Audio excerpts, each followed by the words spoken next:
Welcome, everybody. Thank you very much for joining us. As always, I'm extremely happy to have you with us, and I cannot wait to introduce our guest to you. But before I do, I'd like to thank some people that we always thank. We'd like to thank brassandwinds.com.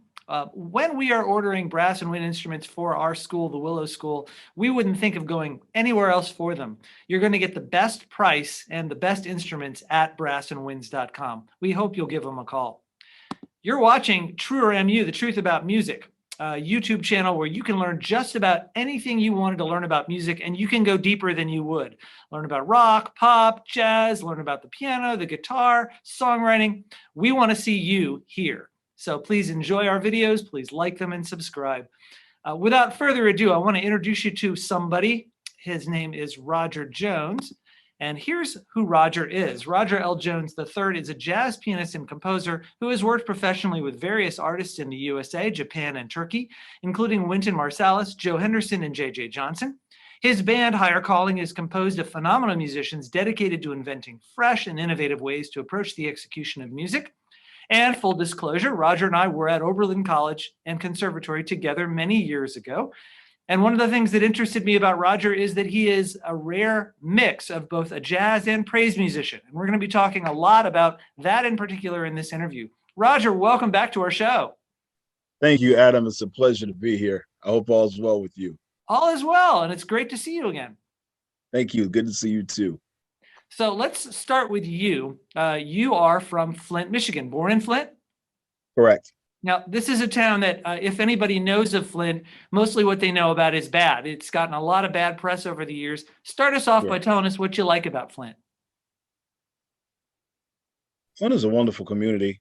I have to interject something right quick. It's Roger L. Jones II. Oh, did I call you the Roger? Third? Yeah, when you said the third, I thought maybe that would have been my son or something if I had children. Sorry about that. Roger L. Jones II. Let's start over. Okay, sorry. Thanks for correcting me. Go ahead. Flint is a great place. You know, I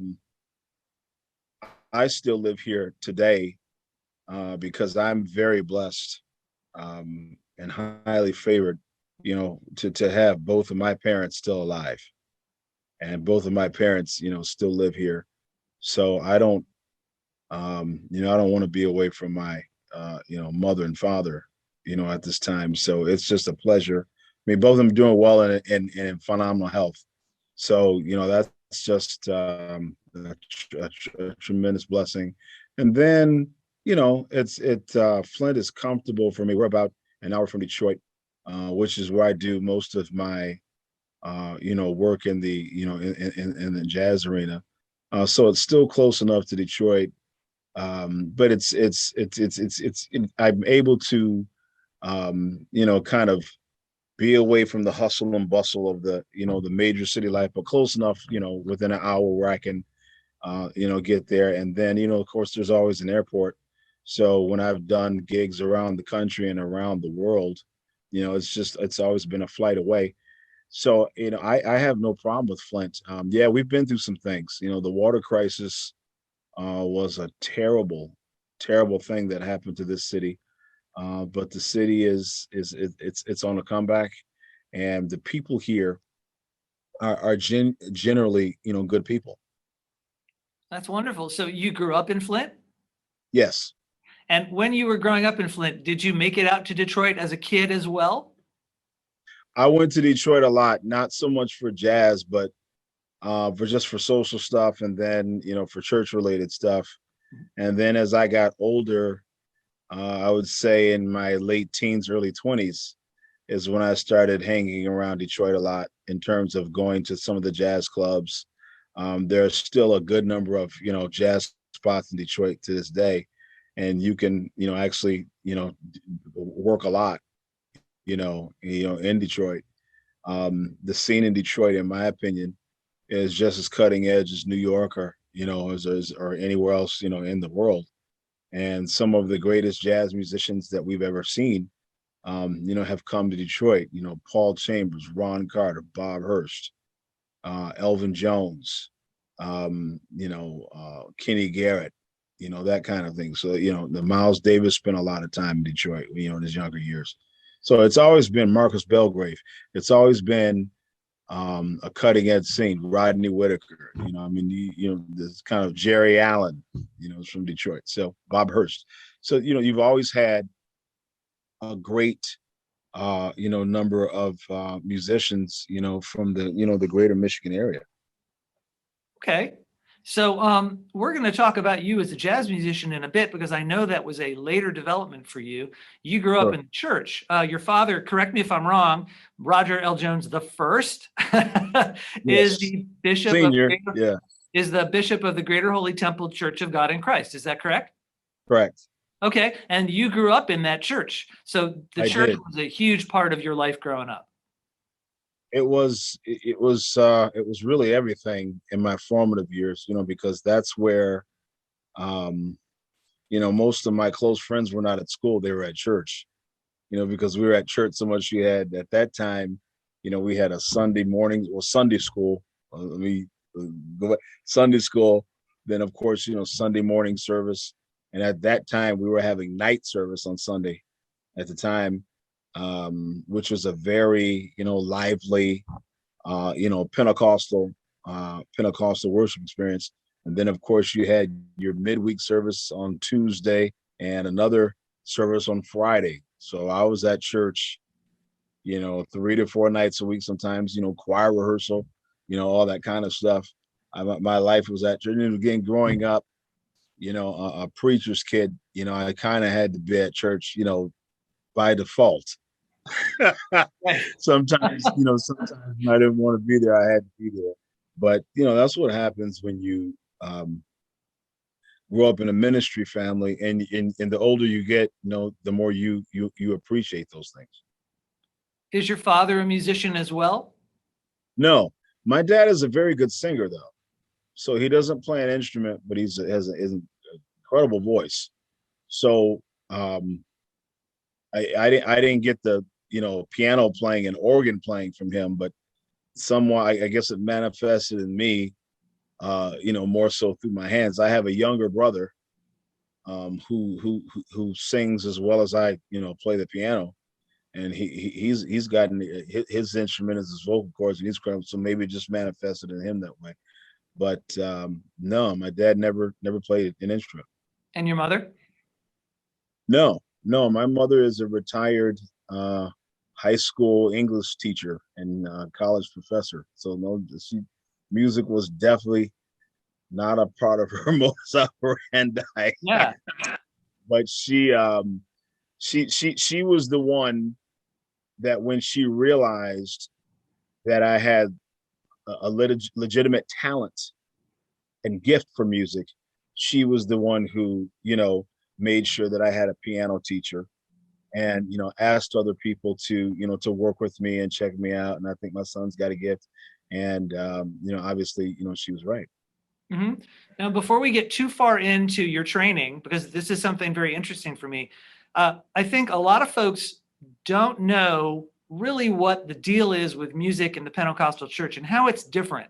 They see Sure. church musicians in movies, and they see church musicians, and they see Pentecostal musicians in movies, and they see regular Anglican church musicians, and they may not Sure. know that there's a real difference. Sure. So, can you talk about what exactly the mindset is? What's going on in the music in the Pentecostal church that is different?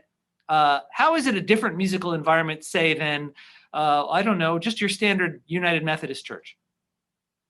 Well, for one, most of the um, accompaniment that we give, within the Pentecostal culture is more so by ear. So generally, we're not reading out of a hymn book, a hymnal. We're just, kind of playing what we hear. And I mean, it's kind of like similar to jazz. When you and I both started learning flat, the first thing we did was we started learning a bunch of standards. So in gospel music, there are a lot of standards, written by, prolific composers such as Walter Hawkins and Andre Crouch, and, now, Ty Tribbett and Fred Hammond, and people like that. So you learn, the standards. And when I was growing up, on Sunday night, there was a portion of the service before the choir sang and before, whoever, whether it was my father or whoever he, put up to preach that night, there was a portion of the service that was called testimony service. So what happened, you had people just kind of randomly, with outbursts of congregational songs. And if you want to put a sort of a technical term to it, a lot of those congregational songs would be based on the 1 chord, the 5 chord, and the 4 chord, kind of like in jazz, what we call a 12-bar blues. People would sing those songs, and you would have to play in whatever key they were singing in. So that was very good for us because we had to learn how to play in all keys.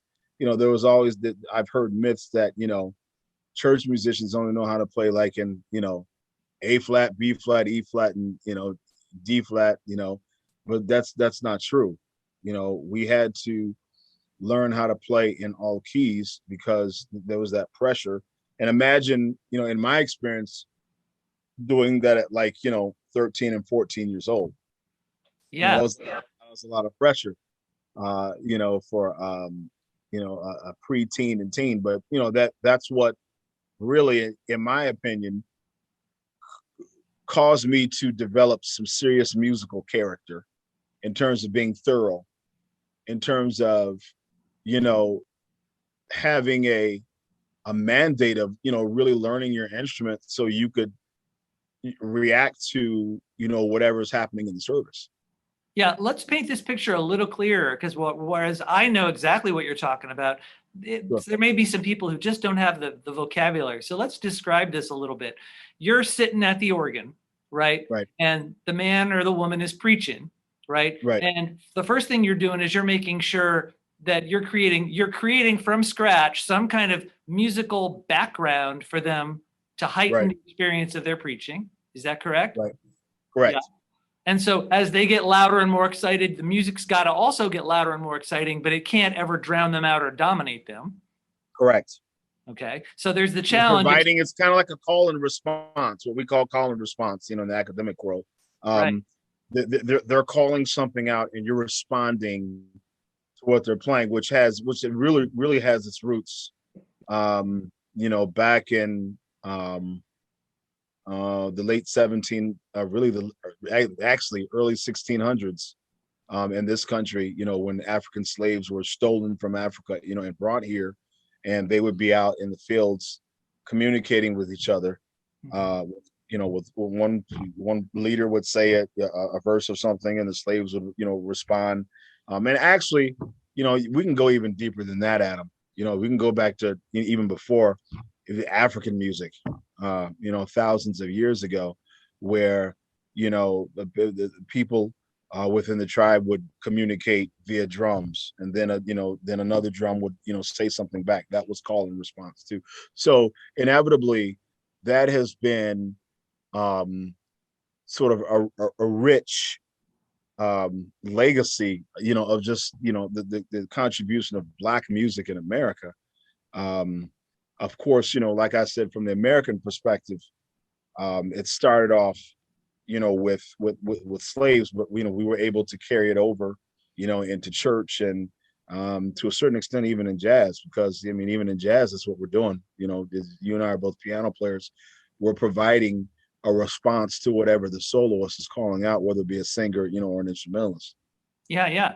So let me continue to paint this picture. You are responding with appropriate music to whatever the pastor is preaching, and it's got to be the right mood, and it's got to be the right feel. And then somebody out in the congregation, for whatever reason, because they feel the Spirit come over them, they start singing a song, and they sing it in wherever their voice is comfortable. And all of a sudden, the band's got to pick it up right there and come in right there with no music, no preparation. You're just like, what key are you in? Okay, we're there, and then we're going to create an accompaniment for you. And this is all just out of your experience. Is that right?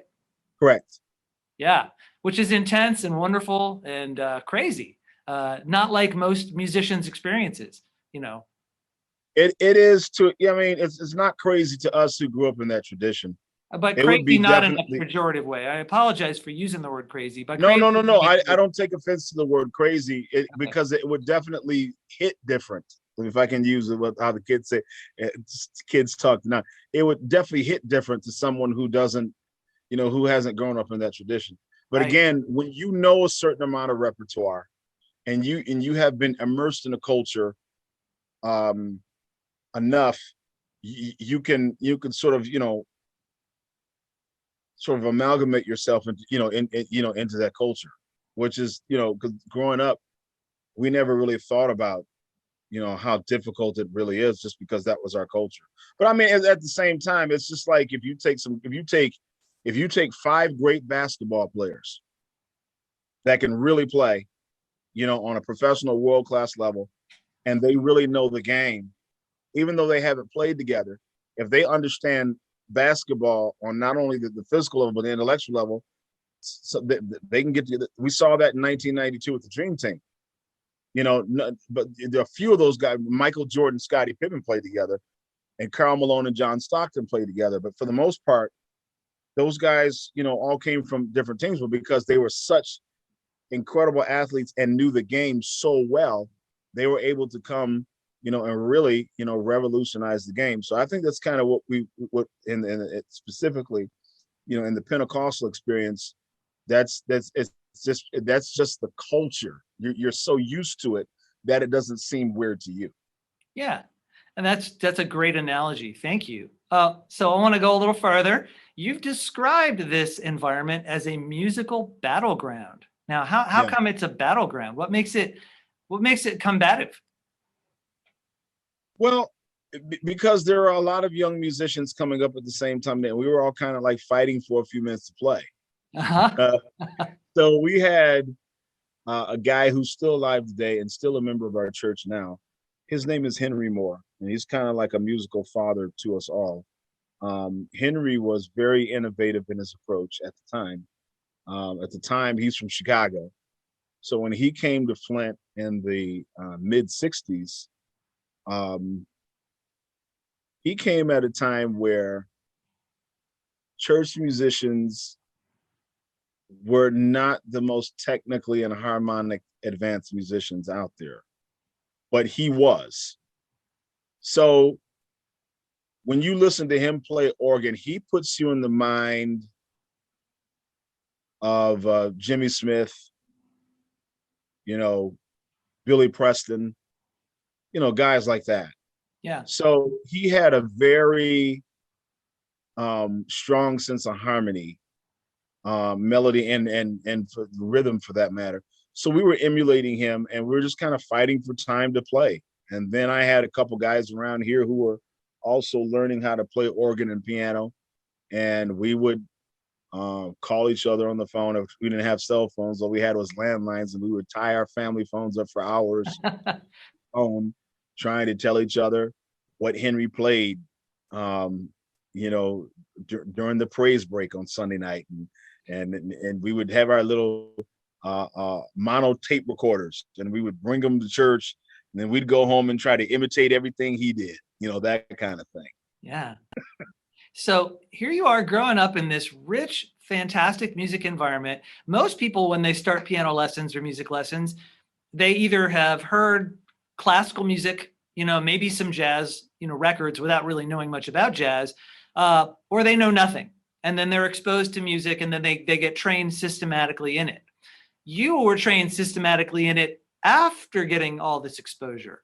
What was that experience like, starting to learn to, I don't know, when did you start to learn to read music? I had to be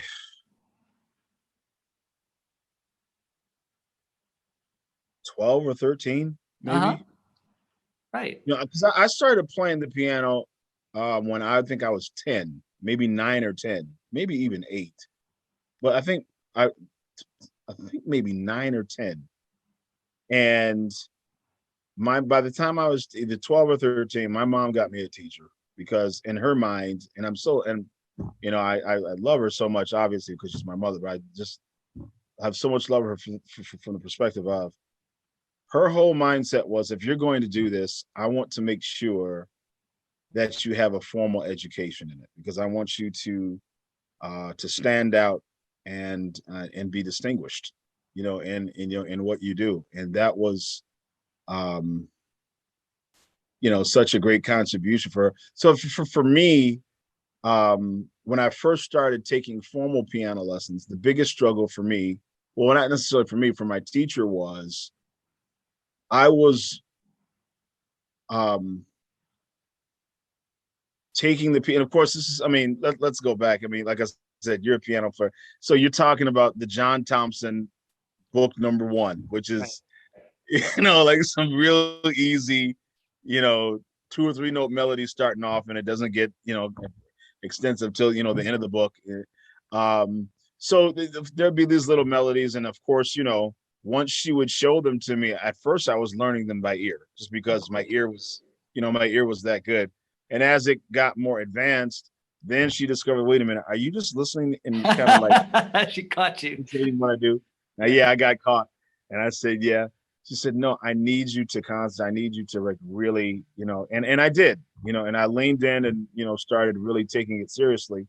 And it was fascinating for me because it was another perspective. And I found even at an early age that the stuff that I was learning in classical piano was actually enhancing what I could play in church.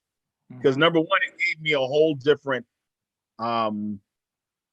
technical perspective, for one. I mean, just, playing scales and, arpeggios, and that kind of thing. I was like, oh, wow, well, I can apply this, when I'm playing this, in church, and I can apply this here and I can apply that. And then even from a harmony perspective, for some reason, I don't know why, but for some reason, I started listening to classical music when I was around 13 or 14, and just certain music just kind of took me, to certain places. I mean, you're 13 years old and you're listening to, a Brahms symphony. And again, I had no idea why I was into that music at the time. But it just sounded really good to me. And I really loved the places, especially harmonically, that more so harmonically than melodically.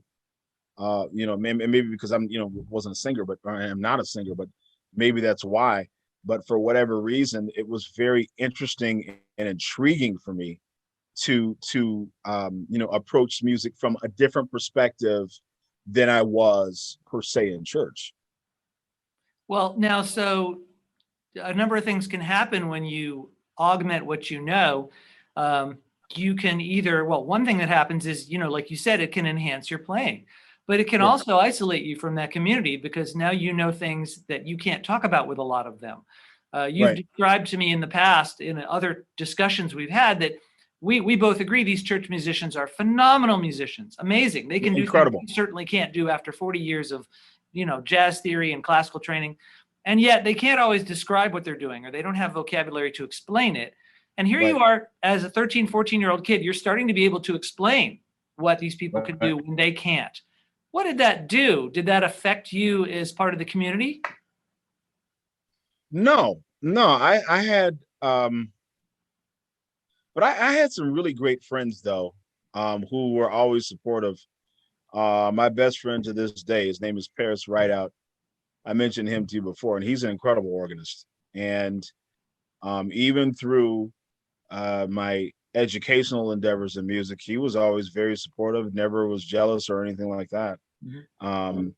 He may have been, at the time, even a little bit more talented than I was. I think maybe his ear started developing a little faster than mine did in terms of modern harmony. But I was able to catch up to him really fast because I was studying formally.